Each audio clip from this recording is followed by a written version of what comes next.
Hey, I just Venmoed you for rent. Nice. Now I can instantly spend it whether I'm checking out online with Venmo or using a Venmo debit card. Say more. More exactly. Because the more you do with Venmo, the more you get. Like earning up to 5% cash back with Venmo Stash on a bundle of brands. So, order more pizza. The math demands it. Get the Venmo debit card. Venmo Stash bundle terms and exclusions apply. See terms at venmo.me/stash terms. Venmo checkout not available at all merchants. Venmo MasterCard is issued by the Bancorp Bank N.A. Book my show juke box presents जरा खौफ से सुनो।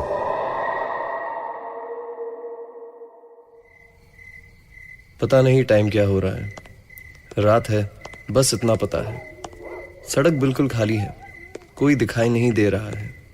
मैं road पे चला जा रहा हूँ। मुंबई में रात को भी तारे दिखाई नहीं देते, शायद पोल्यूशन की वजह से। पर जैसा भी है, इस सिटी से मुझे बहुत प्यार है। पिछले 7 साल से यहाँ हूँ और अब लगता है जैसे मुंबई मुझे थोड़ा बहुत पहचानने लगी है। पता नहीं रात को ऐसे क्यों भटक रहा हूँ, लेकिन मुझे इतना पता है कि क्या करना है। मुझे रोड के बिल्कुल सेंटर में खड़ा होना है और वेट करना है कि कोई ट्रक मेरी तरफ आए। शायद मुंबई भी यही चाहती है, क्योंकि मैं जो चाहता हूं वो ही हो रहा है। दूर मुझे एक ट्रक आते दिखाई दे रहा है, वो मेरी तरफ बढ़ा आ रहा है, लेकिन मैं वहीं खड़ा रहता हूं, रोड के बीचों बीच। बस कुछ ही सेकंड्स की बात है और फिर सब ठीक हो जाएगा। कहते हैं ना, just before you are about to leave this world, सब कुछ क्लियर हो जाता है। आपकी लाइफ आपकी आंखों के सामने फ्लैश होती है। आइए, आपको 3 दिन पहले मेरी लाइफ में क्या हुआ वहां ले चलता हूं। हर रोज की तरह मैं ऑफिस जा रहा था। सुबह के 9 बज रहे थे। एज यूजुअल बहुत ट्रैफिक था। मुंबई के ट्रैफिक सिग्नल्स की अपनी एक लाइफ है। जितनी बार मेरी बाइक सिग्नल पे रुकती है, उतनी ही बार एक नया कैरेक्टर मिलता है। कभी कभी पता नहीं क्यों गिल्टी फील करता हूं, तो कुछ चेंज निकाल के दे भी देता हूं किसी एक को। But most of the times मुझे लगता है व्हाई। इंसान काम कर सकता है ना, तो कुछ भी करे। इसीलिए I have some respect for the people जो सिग्नल्स पे कुछ ना कुछ बेचते हैं। 26 जनवरी हो तो फ्लैग्स, होली हो तो चाइनीज पिचकारी या अम्ब्रेला, हैट्स, हवा में उड़ते एनिमल्स। 100 दे दो सर। देखो ना क्या मस्त मास्क है, मुखौटा, चेहरे पे चेहरा, इंसान है या है शैतान, देखा है या कुछ है अनदेखा।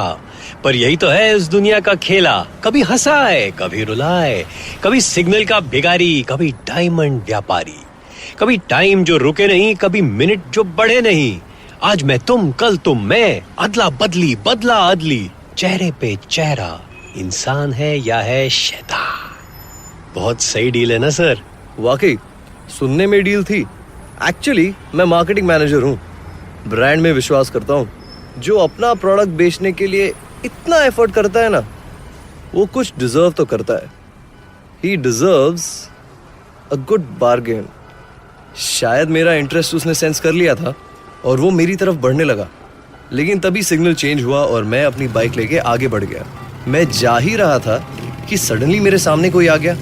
मैंने बड़ी मुश्किल से बाइक को संभाला। हमेशा की तरह मैं सामने वाले से लड़ने के लिए तैयार था, लेकिन तभी देखता हूं मेरे सामने मास्क लगाए वो खड़ा था। सर आपको मास्क पसंद आया ना, ले लो। तुम उस सिग्नल से मेरा पीछा कर रहे हो क्या? कभी कभी तो कोई मिलता है जो मेरी बात सुनता है। मुझे लगा आपने मेरी बात सुनी। लेकिन तुम इतनी जल्दी यहाँ कैसे पहुंच गए? बस मास्क फेस पे लगाया और कहीं भी पहुंच गया।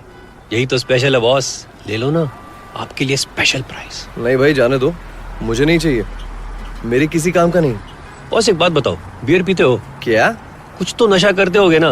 मुंबई में सब नशा करते हैं, वरना रेल की पटरी पे कट जाते हैं। कुछ तो, सिगरेट, चरस, दारू, कुछ भी। ये मास्क भी नशे की तरह है, लगा लो और बस एकदम एक अलग वर्ल्ड में एंट्री। मुझे बहुत अजीब लग रहा था।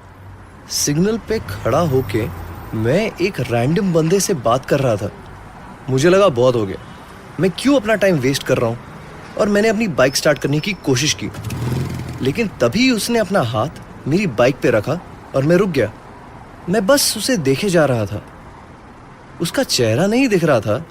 उसने मास्क जो पहना हुआ था, हरे रंग सस्ती सी प्लास्टिक का बना मास्क। हर सिग्नल पे ऐसे कई लोग होंगे जो ये बेचते हैं, पर फिर भी ये उन सब से अलग था। मेरी मम्मी एक लाइन कहती है, मेरे हाथ पैर ठंडे हो गए। बस वही फीलिंग थी मेरी। लाइफ में पहली बार उस लाइन का मीनिंग समझ में आया। सुबह के 9:30 बज रहे हैं। मुंबई की सड़क पे खड़ा हूं। चारों तरफ लोग ही लोग हैं, लेकिन फिर भी ऐसा लगता है जैसे वो मास्क नहीं, कुछ और ही है। इनफैक्ट कोई और है। मैं एकटक उस मास्क को देख रहा हूं। मास्क का एक्सप्रेशन न्यूट्रल है, ना स्माइल है, ना कोई परेशानी, पर फिर भी ना जाने क्या कह रहा है वो मुझसे। एक अजीब सा कनेक्शन बन गया है। किसकी आवाज थी वो जो उस मास्क के पीछे से आ रही थी? ओके सर, आपके लिए फ्री, गिफ्ट ही समझो, आपसे क्या सवाल, ये लो। उसने अपने चेहरे से मास्क उतारा और उसने मेरी तरफ अपना हाथ बढ़ाया और मैंने बिना कुछ कहे उससे वो मास्क ले लिया। मैं अपने हाथ में उस मास्क को देख रहा था और तभी उसने मुझसे बहुत अजीब सी बात कही। Sir, I am sorry. Sorry? ऐसा क्यों कह रहे हो? लेकिन कोई आंसर नहीं मिला। मैंने आंखें ऊपर उठा के देखा तो वो कहीं नहीं था। ये कैसे हो सकता है? मैंने चारों तरफ देखा पर कहीं भी वो दिखाई नहीं दिया। कहीं कार्स के बीच में से भागता हुआ ही सही। नो, वो मुझे कहीं दिखाई नहीं दिया। लेकिन उसने मुझसे सॉरी क्यों कहा? मैं सोचने की कोशिश कर रहा था वो देखने में कैसा था, लेकिन कुछ याद ही नहीं आ रहा था। मैंने आंखें बंद की कि कहीं से कुछ तो याद आए कि वो कैसा था, लेकिन हर बार मेरी आंखों के सामने वो मास्क ही आ रहा था। तभी मेरे पीछे से कार्स की हॉकिंग की आवाज आने लगी। मैंने जल्दी से मास्क अपनी बैग पैक में रखा और बाइक स्टार्ट की और वहां से निकला।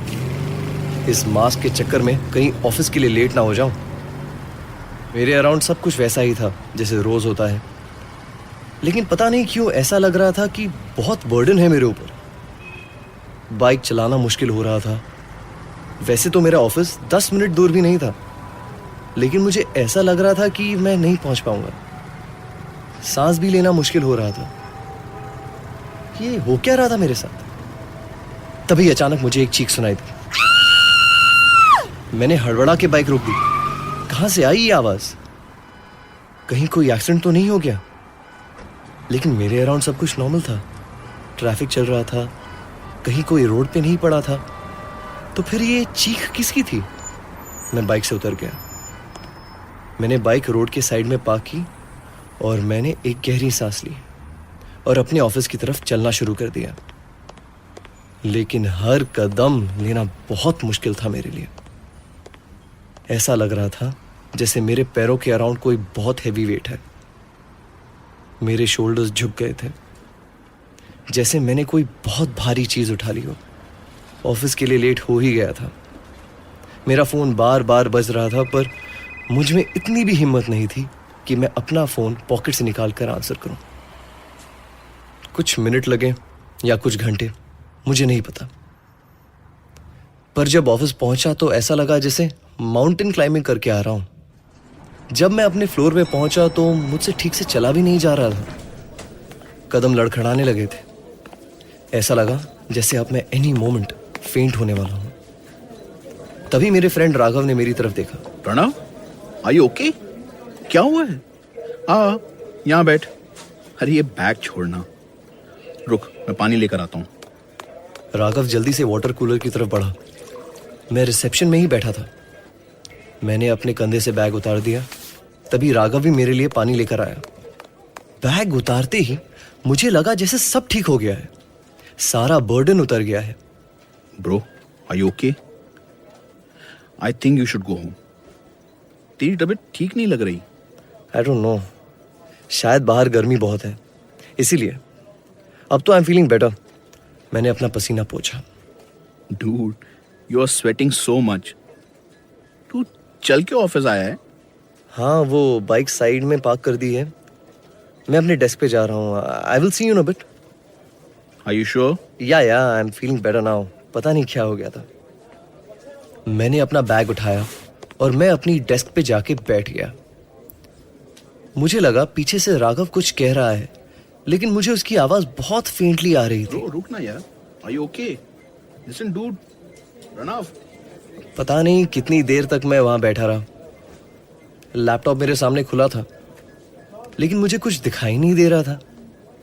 मेरे कानों में एक ही आवाज गूंज रही थी। चेहरे पे चेहरा, इंसान है या है शैतान। आज मैं तुम, कल तुम मैं, अदला बदली बदला अदली, चेहरे पे चेहरा। ऑफिस का शोरगुल, मेरे कॉलीग्स की नॉनस्टॉप बजते फोन्स, सब ऐसा लग रहा था जैसे मुझसे बहुत दूर कहीं हो रहा था। मैं तो किसी दूसरी दुनिया में था, लेकिन मेरी आंखों के सामने सिर्फ अंधेरा था। ऐसा काला अंधेरा मैंने कभी नहीं देखा था। लगता था मानो किसी पेंटर ने अपने ब्रश से सिर्फ एक ही रंग भर दिया है चारों ओर। लेकिन उस अंधेरे के बाद रोशनी थी। लगता था वहां तारे चमक रहे हैं, मुझे बुला रहे हैं। लेकिन उन तारों तक पहुंचना कैसे है ये नहीं पता था। पर हां, लगता था जैसे मेरे हर सवाल का जवाब मास्क में है। Pranav, come on, meeting with Priya. वो कब से बुला रही है, तुमने सुना ही नहीं? चल कम ऑन, क्विकली। मैं उठा और उसके बाद मैंने जो भी किया वो अपने आप होता चला गया। मैंने अपना बैग खोला, मास्क निकाला और अपने हाथ में लिया और उसे अपने चेहरे पे लगा लिया और फिर मीटिंग रूम की तरफ चलने लगा। सब लोग मुझे मुड़ मुड़ के देख रहे थे। कुछ लोग शायद हंस भी रहे थे, पर क्या फर्क पड़ता है, यही करना ठीक है। This is the right thing for me, nothing else matters. Pranav, bro तू क्या कर रहा है? ये मास्क क्यों पहना हुआ है? Pranav, what is this nonsense? This is a meeting. What is this? A new way of presenting your ideas. Priya please give me a minute, मैं बात करता हूँ प्रणव से। Please, Raghav. प्रणव को यहाँ से ले जाओ before I fire him. Guys, मेरी मदद करो, इस मास्क को मुझसे हटा दो। लेकिन जब मैंने बोलना शुरू किया तो मैं सिर्फ एक ही बात कह पाया, चेहरे पे चेहरा, इंसान है या है शैतान। देखा है या है कुछ अनदेखा, पर यही तो है इस दुनिया का खेला। कभी हंसाए, कभी रुलाए, कभी सिग्नल का भिखारी, कभी डायमंड व्यापारी, कभी टाइम जो रुके नहीं, कभी मिनट जो बढ़े नहीं। आज मैं तुम, कल तुम मैं, अदला बदली बदला अदली, चेहरे पे चेहरा, इंसान है या है शैतान। मुझे पता था मेरी बॉस प्रिया बहुत गुस्से में है। मुझे पता था कि राघव मेरी हेल्प करना चाहता है। मुझे लगा मुझे मास्क उतार देना चाहिए। ऐसा नहीं था कि मैंने ट्राई नहीं किया, मैं ट्राई करना चाहता था, पर मुझे यही लग रहा था कि मास्क पहने रखूं, अब मैं इसे उतार नहीं सकता। और तब राघव मेरी तरफ बढ़ने लगा। Come on bro, take off this mask. और उसका हाथ मेरे फेस की तरफ आया। मुझे नहीं पता मैंने उस मोमेंट में क्या किया, लेकिन मुझे सिर्फ चीखें ही सुनाई दे रही थी। वो चीखें राघव की थी, प्रिया की थी, और सब लोग कुछ ना कुछ कह रहे थे, पर मुझे सिर्फ खून बहता दिखाई दे रहा था। वो शायद राघव का था। Oh God! प्रणव, तुमने ये क्या किया? राघव को अटैक क्यों किया? Raghav, are you okay? Someone call the security, quick! Dude, I'm your friend यार। मैं राघव से सॉरी कहना चाहता था, पर फिर मैंने रियलाइज किया, मैं क्यों सॉरी कहूं? गलती तो उसकी है। उसने मेरा मास्क लेना चाहा। ये मास्क ही तो मेरी पहचान है। अगर मैंने मास्क उतार दिया तो मैं बाकी सबके जैसे हो जाऊंगा, ऑर्डिनरी। ये मास्क की वजह से मैं एक्स्ट्रा ऑर्डिनरी हूं। मैंने बिल्कुल ठीक किया, और मुझे ऐसा लगा जैसे मेरे चारों ओर मेरे लिए क्लैपिंग हो रही है। सब तालियां बजा रहे हैं, लेकिन ये लोग कौन हैं? इनमें से किसी का भी चेहरा नहीं दिख रहा है, क्योंकि अंधेरा बिल्कुल काला है। लेकिन अब यही मेरी दुनिया है और मुझे अंधेरे के एंड में चमकते तारों तक पहुंचना है। मैंने देखा ऑफिस के गार्ड्स मेरी तरफ बढ़ रहे हैं, लेकिन थोड़ा डरे हुए हैं, और मैं वहां से भागा। मेरे पीछे क्या हो रहा था मुझे नहीं पता, लेकिन मैं भागता चला गया। कब मैं ऑफिस की स्टेयर से रोड पे आ गया, कब मैं ट्रैफिक के बीच स्लम्स में पहुंच गया, मुझे नहीं याद। और ऑनेस्टली ना वो जरूरी है। मैं तो अंधेरे में खो चुका था। अब इस अंधेरे से बाहर नहीं आना था। जब मैंने आंखें खोली तो देखा कि मैं बीच पे पड़ा था। बहुत देर तक मैं बैठा हुआ समुद्र की लहरों को देखता रहा। अच्छा लग रहा था, लेकिन मुझे तो अंधेरे के आगे तारों के पास जाना था। वो कैसे होगा? मैंने चलना शुरू कर दिया। मैं चलता गया और अब सड़क के बीचों बीच खड़ा हूं। अगर आते हुए ट्रक ने वो किया जो मैं चाहता हूं, तो मैं तारों के पास पहुंच जाऊंगा। यही तरीका है तारों के पास जाने का, है ना? The Bargain was written by Isha Sharma and Satyam Tripathi. Directed by Satyam Tripathi, with performances by Akshay Jha, Trupti Khamkar, and Karthik Sitaraman. Come back next week for another horrifying story called Roommate, exclusively on Book My Show Jukebox.